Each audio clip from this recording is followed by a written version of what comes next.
The dark side of don't question God, Catholic perspective. There is a sentence most Catholics have heard at least once in their life, sometimes from a priest, sometimes from parents, sometimes whispered with good intentions. Don't question God. It sounds holy. It sounds safe. It sounds like obedience. But what if this sentence, this one sentence, has quietly done more damage to faith than doubt ever could?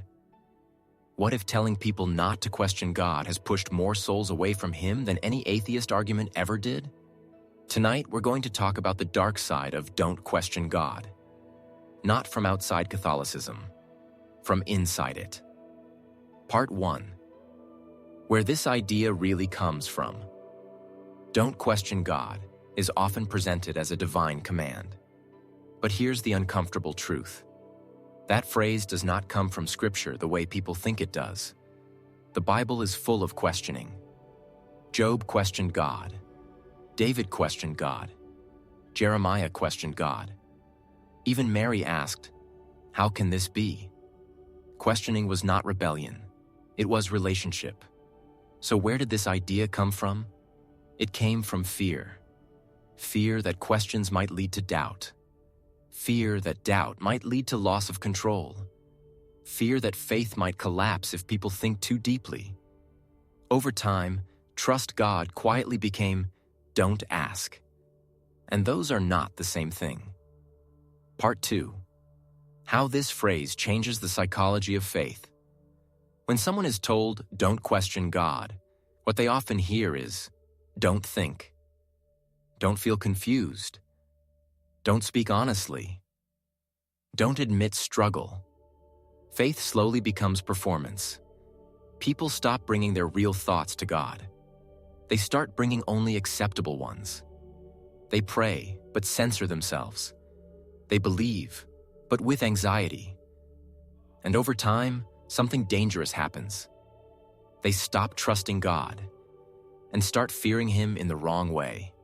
Not reverent fear, psychological fear, fear of asking the wrong question, fear of being judged for doubt, fear of being labeled weak. This is not faith. This is internal silence. Part 3. When don't question God protects people, not truth. Here is the part no one likes to say out loud. Sometimes, don't question God is not about God at all. It's about protecting people, institutions, leaders, systems. Because once people start questioning, they don't stop at theology. They start asking, why this rule? Why this teaching? Why this structure? Why this history? And questions are uncomfortable for those who benefit from obedience without understanding. So the safest shortcut becomes spiritual language. Just trust. Just obey. Don't question. Not because questioning is sinful, but because questioning is inconvenient. Part 4. The damage done to sincere believers. This mindset creates a specific kind of Catholic. Someone who believes, but feels guilty for thinking. Someone who prays, but hides confusion. Someone who stays, but slowly disconnects inside. Many Catholics don't leave the church loudly. They leave internally. They stay physically present, but spiritually distant, because no one taught them how to wrestle with faith without feeling ashamed. So when real suffering comes, loss, injustice, unanswered prayer, they have no tools. They were taught obedience, not discernment. Silence, not understanding. Part 5. What Catholicism actually teaches, but few hear. Here's the truth most Catholics are never clearly told. Catholicism does not teach blind obedience. It teaches reason, conscience, discernment, moral responsibility. The Church has always taught that faith and reason walk together. You are not called to turn your brain off. You are called to use it honestly, and then surrender freely. Obedience without understanding is not virtue. It is dependency, and dependency is fragile. Part 6. When questioning is replaced by fear. When questioning disappears, something else takes its place. Fear, not the healthy fear of God the Bible talks about, but the fear of being wrong, of being punished, of being rejected. People begin to associate God with anxiety instead of truth. They stop asking, is this right? Is this loving? Is this just? And start asking, will I get in trouble for thinking this? Will God be angry if I doubt? Will people judge me if I speak? At that point, faith stops being a relationship and becomes self-surveillance. You are no longer seeking God. You are monitoring yourself. That is not holiness. That is psychological control wearing religious language. And the most dangerous part? People confuse that fear with devotion. Part 7. Why doubt has built stronger faith than silence. Here is a truth many Catholics quietly live but rarely say. The strongest faith is often born after doubt, not before it. Many believers who truly understand their faith today questioned it, wrestled with it, nearly walked away from it, and then returned. Not because they were scared, but because they understood. Doubt burns away borrowed beliefs. It destroys inherited faith. It strips religion down to what is real. That is dangerous to institutions, but healthy for the soul. Blind obedience creates fragile believers. Questioned faith creates rooted believers. One collapses under pressure. The other survives the world. Part 8. The question that exposes everything. Ask yourself, honestly, without rehearsed answers, do I believe because I understand?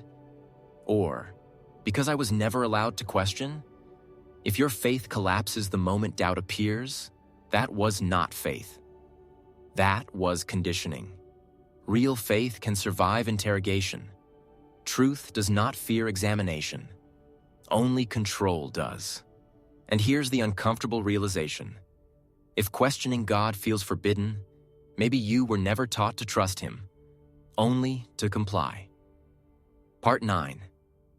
What don't question God really costs the Church. Every time a sincere question is silenced, something is lost.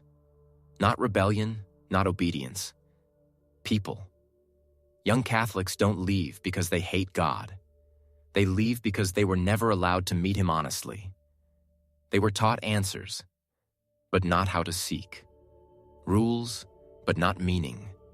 Silence, but not wisdom. And when life hits hard, death, injustice, unanswered prayers, they have nothing to stand on. Not because Catholicism failed them, but because Catholicism was never fully given to them. This video made you uncomfortable. That's not a bad sign. Real faith is not supposed to feel safe all the time. It is supposed to be alive. Blind obedience feels peaceful, but it slowly kills thinking. And a faith that cannot survive questions will not survive the real world. Catholic truth was never meant to turn humans into followers who don't think. It was meant to shape conscience, not silence it. To awaken the soul, not put it to sleep. So don't be afraid of doubt. Be afraid of a faith that only works when you stop asking. And if this video made you stop, even for a few seconds, then it has already done its job. If this video challenged you in any way, like it, not for the algorithm, but so this conversation doesn't die here. If you disagree, comment. Seriously. Truth grows through tension, not silence. And if you're tired of soft, recycled religious content, subscribe to the Word of the Catholic. Because this channel is not here to comfort you. It's here to make you think.